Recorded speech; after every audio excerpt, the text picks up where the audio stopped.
Bienvenue sur Décidéo, le podcast des passionnés de data, présenté par Philippe Neubourg.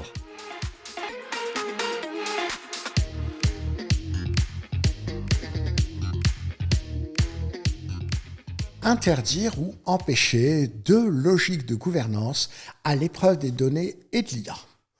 Deux passages sur TikTok pour y écouter parler de philosophie. Si, on parle de philo sur TikTok. L'algorithme m'a conduit à une comparaison argumentée entre l'interdiction et l'empêchement. Faisant le parallèle avec les contextes de gouvernance des données et de l'intelligence artificielle, qui semblent si difficiles à faire accepter aux opérationnels, il m'a semblé porteur de poser quelques réflexions sur le thème. Faut-il imposer ou proposer une gouvernance des données ? Faut-il interdire ou empêcher une mauvaise ou l'absence de gouvernance ? La distinction entre interdire et empêcher paraît au premier abord triviale. Elle structure pourtant en profondeur les deux grands régimes de régulation possibles dans une société technologisée.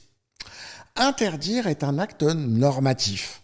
La règle s'adresse à un sujet supposé libre, capable de comprendre la norme, d'en délibérer et, le cas échéant, d'y contrevenir. L'interdiction présuppose la possibilité matérielle de la transgression. C'est précisément cette possibilité qui ouvre l'espace de la responsabilité, du jugement, de la sanction et corrélativement de la contestation. Lawrence Lessig identifie ainsi la loi comme l'une des 4 modalités de régulation qui contraint par la menace de la sanction aux côtés des normes sociales, du marché et de l'architecture. Empêcher, à l'inverse, relève d'un dispositif factuel.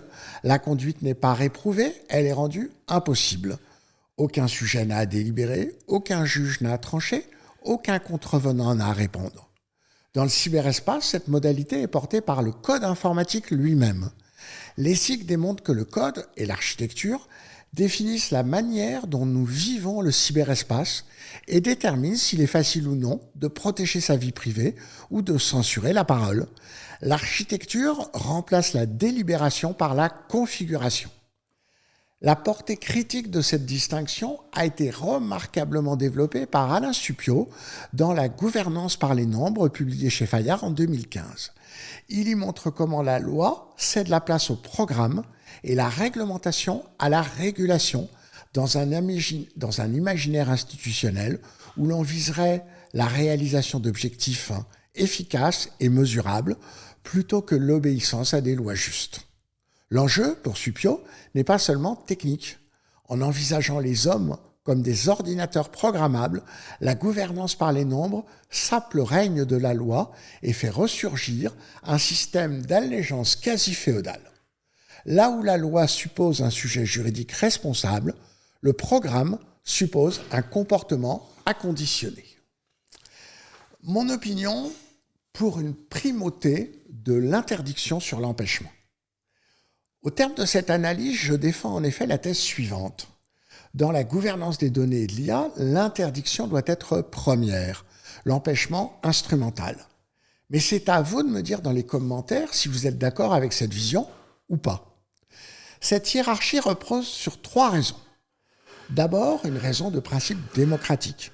L'interdiction émane d'une délibération publique. Elle peut être discutée, amendée, abrogée. L'empêchement, lorsqu'il est inscrit dans le code, échappe à cette publicité.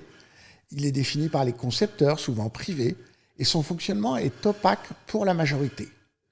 Substituer systématiquement le dispositif à la norme, c'est déplacer la souveraineté politique vers les architectures techniques, ce que Supiot identifie comme une régression institutionnelle majeure.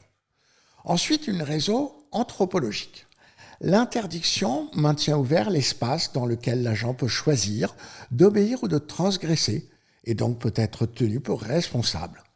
Un monde de pure prévention technique est un monde sans sujets moraux.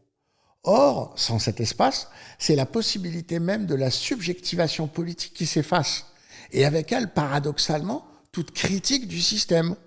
Big Brother et George Orwell ne sont plus très loin. Enfin, une raison d'efficacité réflexive. Les dispositifs techniques sont faillibles, biaisés, contournables, et leurs erreurs se diffusent à grande échelle. La norme, parce qu'elle s'applique à des cas concrets via le jugement, conserve une plasticité que le code ne possède pas. Réserver à la loi le rôle de fixer ce qui doit être interdit et au dispositif celui de rendre cette interdiction matériellement effective lorsque les asymétries d'échelle l'exigent. Cela permet de cumuler les avantages des deux régimes sans en payer tous les coûts. Cela ne signifie pas qu'il faille rejeter l'empêchement technique.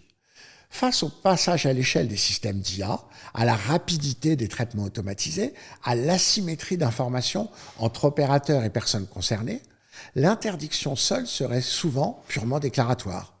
Le RGPD et les AI Act ont raison de combiner les deux registres. Mais l'ordre de priorité importe. Le dispositif doit servir la norme et non la remplacer. Concrètement, cela impose 3 critères à tout empêchement by design. D'abord, la traçabilité juridique. Le dispositif doit pouvoir être référé à une norme publique débattue et amendable. Ensuite, la contestabilité effective. La personne empêchée doit pouvoir comprendre qu'elle l'est, savoir pourquoi et disposer d'un recours humain réel au sens de l'article 22 du RGPD. Et enfin, réversibilité politique. Aucun dispositif ne doit verrouiller à un degré tel qu'un changement démocratique de la règle deviendrait techniquement impraticable. Sans ces garde-fous, l'empêchement par le code n'est pas le prolongement de l'état de droit, il en est la sortie silencieuse. On se retrouve très bientôt sur Decideo pour un nouveau podcast des passionnés de data.